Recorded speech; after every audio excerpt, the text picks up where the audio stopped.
Channel. आज हम start करेंगे class 9 chapter number 5 introduction to Euclid geometry का इंट्रोडक्शन वीडियो स्टार्ट करते हैं। लास्ट वीडियो में मैंने आपको चैप्टर 4 के सारे क्वेश्चंस खत्म कर दिए थे। आई होप आपको सारे के सारे क्वेश्चंस बहुत अच्छे से समझ आए होंगे। आपने सभी क्वेश्चन की बहुत अच्छे से प्रैक्टिस की होगी। और अगर आप मेरे चैनल पर नए हैं तो मेरे चैनल को सब्सक्राइब करना बिल्कुल भी ना भूलिएगा और मेरी वीडियो को एंड तक देखिएगा। चलिए स्टार्ट करते हैं इस वीडियो का इंट्रोडक्शन चैप्टर का। सबसे पहले स्टार्ट करते हैं हम लोग नेम से ही, introduction to Euclid geometry. Euclid कौन है?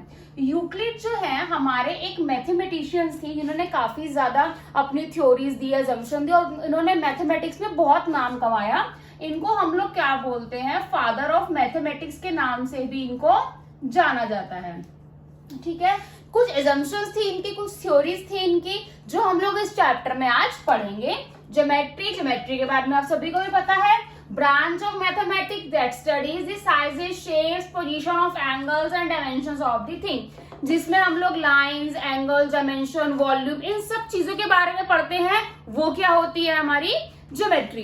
अब इन्होंने ज्योमेट्री से रिलेटेड ही कुछ अपने एक्सियोम्स एंड पोस्टुलेट्स दिए हैं। दो चीजें हैं, एक्सियोम्स एंड पोस्टुलेट, जो इनकी थ्योरी से रिलेटेड है कि यहाँ ये होगा या ये नहीं होगा, ऐसा हो सकता है। तो हम इस चैप्टर में वही पढ़ने वाले हैं।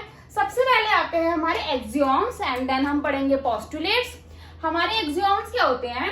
रूल्स और principle that the most people believe to be true.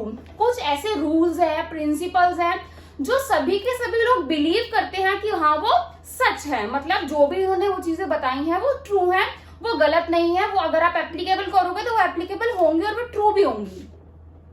These are applicable throughout the mathematics। ये सिर्फ और सिर्फ ज्योमेट्री पे ही एप्लीकेबल नहीं है, थ्रू आउट द मैथमेटिक्स। आप कोई भी टॉपिक उठा लो, कहीं भी कुछ भी लगा लो, इनके जो एक्सियोम्स हैं हमारे, इनके 7 एक्सियोम्स हैं जो थ्रू आउट दी सभी मैथमेटिक्स में एप्लीकेबल होंगे। ठीक है, तो इनके एक्सियोम्स को बेसिकली हम लोग यूनिवर्सल ट्रूथ भी कहते हैं कि वो तो सच है, वो तो एप्लीकेबल होने ही होने हैं। अब इनके 7 एक्सियोम्स है, 7 एक्सियोम्स पढ़ते हैं हम लोग। 7 एक्सियोम्स इनके क्या क्या हैं? ये 7 एक्सियोम्स मैंने आपके आगे लिख दिए हैं। अब हम इनको एक एक करके समझेंगे विद एग्जांपल्स कि 7 एक्सियोम्स है ये क्या है। सारे के सारे जो एक्सियोम्स है बहुत ही सिंपल है, बहुत ही बेसिक है।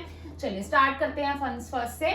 Things which are equal to the same thing are equal to the another one. पढ़ते ही समझ आ गया होगा कि अगर एक सेम थिंग दूसरी सेम थिंग के इक्वल है तो वो थर्ड वन की भी क्या होगी? इक्वल होगी। एग्जांपल ले लेते हैं। मैंने बोला ए इक्वल है बी के, बी इक्वल है सी के, तो सी भी किसके इक्वल होगा? ए के। ठीक है, सेम थिंग इक्वल है सेम थिंग के, तो अनदर वन भी क्या होंगी? आपस में इक्वल होंगी। अगर ए मेरा 5 है तो बी भी मेरा 5 होगा, एंड बी इक्वल सी है तो सी भी मेरा 5 होगा। इससे हम कह सकते हैं ए इक्वल मेरा सी है, जो कि बहुत इजी था। ठीक है, सेकेंड एक्सियोम क्या है? If equals added to equals the whole are equal. अगर इक्वल्स में इक्वल ही ऐड कर देंगे तो होल भी क्या होगा? इक्वल होगा। एग्जाम्पल से देखते हैं। ए एंड बी दो पर्सन है, ए के पास भी 7 का आइटम, बी के पास भी 7 का आइटम, क्योंकि उसने बोला है इक्वल्स, दोनों के पास इक्वल है। सी एक अनदर पर्सन आता है, दोनों को 3 काइट्स और दे देता है। इक्वल्स में इक्वल ऐड करने हैं तो जो होल आएगा वो भी क्या आएगा? आपस में इक्वल ही आएगा। वही हमारे सेकेंड एक्सियोम में बोला है, if equals are added to equals the whole are equal. Equal में अगर इक्वल ऐड कर देंगे तो होल भी क्या आएगा? इक्वल ही आएगा। थर्ड वन भी सेम है। थर्ड वन में बस क्या करना है? हमें सबट्रैक्ट करना है। अब इसी सी ने आकर इन दोनों से 3 काइट्स ले ली, सबट्रैक्ट है, ले ली, तो ये क्या हो जाएंगे? 4। अगर if equals are subtracted from the equals the remainder are equal. दोनों इक्वल में से अगर इक्वल ही ले लिए तो रिमाइंडर भी क्या आएगा? मेरा इक्वल ही आएगा। ये हमारे थर्ड एक्सियोम में बोला गया है। ठीक है, fourth axiom, things which coincide with one another equal to one another. सबसे इंपॉर्टेंट वर्ड इसमें आ गया कोइंसाइड। कोइंसाइड क्या होता है? मैंने बोला ये ए पॉइंट है, इसी के ऊपर मैंने एक पॉइंट बना दिया बी, यानी ए के ऊपर जो मैंने पॉइंट बना दिया बी। कोई भी चीज किसी भी चीज के ऊपर होती है, वो ओवरलैप भी बोल सकते हो। तो वो क्या होती है कोइंसाइड। ए और बी पॉइंट आपस में क्या कर रहे हैं, दूसरे को कोइंसाइड कर रहे हैं। अब मैंने बोला ए और बी एक लाइन है 7 सेंटीमीटर की, पी एंड क्यू इसके ऊपर मैंने एक और लाइन कोइंसाइड कर दी, कोइंसाइड है तो सेम ही उसकी होगी 7 सेंटीमीटर की। तो यानी अगर कोई भी थिंग दूसरी थिंग को कोइंसाइड करेगी तो वो आपस में क्या होंगे, इक्वल होंगे। ये हमारे फोर्थ एक्सियोम में कहा गया है। ठीक है, फिफ्थ एक्सियोम करते हैं। फिफ्थ में क्या कहा गया है, fifth one is the whole is greater than a part, it's too easy. ये बहुत ही बेसिक है। जो पार्ट है वो क्या होगा, छोटा होगा हमारे होल से। ये तो कॉमन सी बात है। मैंने बोला ये एक सर्कल है, मैंने इसके 4 पार्ट कर दिए, तो जो ये वाला पार्ट होगा ये ऑब्वियसली पूरा होल से छोटा ही होगा।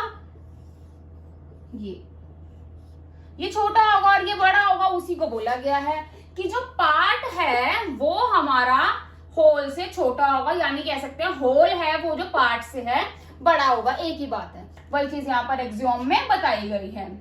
सिक्स्थ क्या है, things which are double of the same things are equal to one another.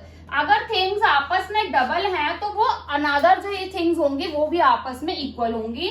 मैंने बोला 2a इक्वल है x के, 2a इक्वल है y के। अगर मैंने बोल दिया a है मेरा 5, तो 2 into 5 y x and 2 into 5 y, दोनों क्या हो जाएंगे, 10 हो जाएंगे। अगर मैं दोनों को डबल करूंगी आपस में तो दोनों आपस में क्या आएंगी, अनदर वन जो थिंग्स होंगी वो आपस में क्या होंगी, इक्वल होंगी। लास्ट वन भी यही है, इस वाले में हमने डबल किया था, लास्ट वाले में हमें क्या करना है, हाफ करना है। अगर हम लोग थिंग्स को आपस में हाफ करेंगे तो ये जो थिंग्स होंगी आपस में क्या होंगी, इक्वल होंगी। मैंने बोला a/2 x है, a/2 y है। अगर a मेरा कितना है, 4 है, तो 4/2 x 4/2 y, दोनों क्या आ जाएंगे, 2 विच इज इक्वल। यही हमारे 7 एक्सियोम में कहा गया है। सातों के सातों जो एक्सियोम थे बहुत ही इजी, बहुत ही बेसिक थे। Basic in the sense universal तो इसलिए कहा गया है क्योंकि ये चीजें ऐसे ही हैं, इनको आप बदल नहीं सकते हो। इसीलिए ये 7 एक्सियोम्स है, यूनिवर्सल ट्रूथ हैं और ये इन्हीं कंसेप्ट पे चलते हैं। ये सिर्फ मैथमेटिक्स में हर जगह एप्लीकेबल होते हैं, नॉट ओनली ज्योमेट्री, हर जगह आपको एप्लीकेबल दिखेंगे ये। ठीक है, चलिए अब हम करते हैं इसके पोस्टुलेट्स। पोस्टुलेट्स क्या होते हैं, टू एज्यूम और क्लेम एज ट्रू, कि मतलब हम कुछ चीजों को क्या करते हैं, एज्यूम करते हैं या क्लेम करते हैं कि हाँ ये ट्रू है, ये सच है। और जो पोस्टुलेट्स है वो सिर्फ हमारे किस पर एप्लीकेबल होते हैं, ओनली ऑन ज्योमेट्री पर। ज्योमेट्री के अलावा जो है हमारे पोस्टुलेट्स एप्लीकेबल नहीं होते हैं। ठीक है, सबसे फर्स्ट पोस्टुलेट करते हैं हम लोग कि फर्स्ट पोस्टुलेट में क्या कह रहा है। पोस्टुलेट 1, अ स्ट्रेट लाइन में be drawn from any one point two any other point, यानी हम लोग एक पॉइंट से लेकर दूसरे पॉइंट तक स्ट्रेट लाइन को ड्रॉ कर सकते हैं, बिल्कुल कर सकते हैं। एक पॉइंट मेरा ये रहा, एक पॉइंट मेरा ये रहा, तो मैं इन दोनों को ज्वाइन कर एक स्ट्रेट लाइन ड्रॉ कर सकती हूँ और यही पोस्टुलेट में बोला गया है। एक सिंगल पॉइंट से हम लोग कितनी भी लाइंस को पास कर सकते हैं, लेकिन हम लोग 2 पॉइंट से एक सिंगल लाइन ही ड्रॉ कर सकते हैं, जो कि पोस्टुलेट 1 में हमें बोला गया है।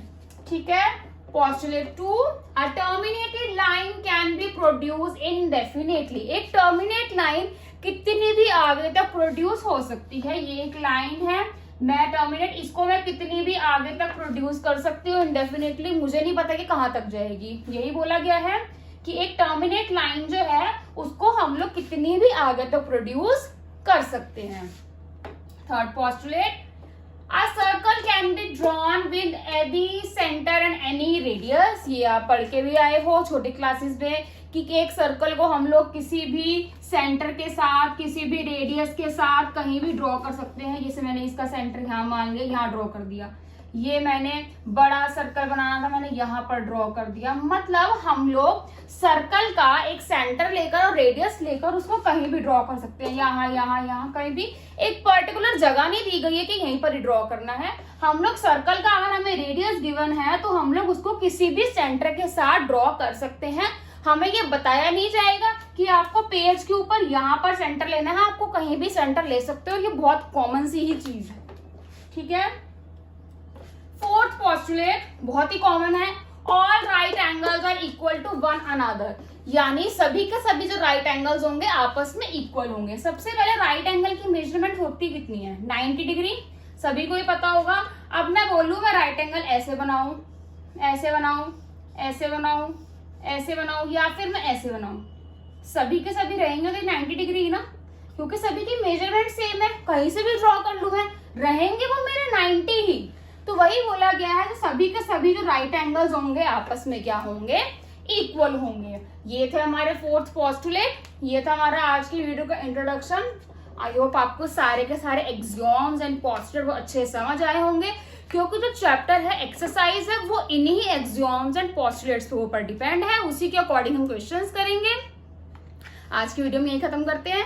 अगर आपको मेरी वीडियो पसंद आई हो तो मेरी वीडियो को लाइक एंड कमेंट करना बिल्कुल भी ना भूलें, और मेरे आने वाले वीडियोस के लिए मेरे चैनल को सब्सक्राइब जरूर करें, बेल आइकन जरूर दबाएं ताकि मेरी वीडियो की सबसे पहले नोटिफिकेशन आपको आए। थैंक यू, मिलते हैं नेक्स्ट वीडियो में एक्सरसाइज 5.1 के साथ।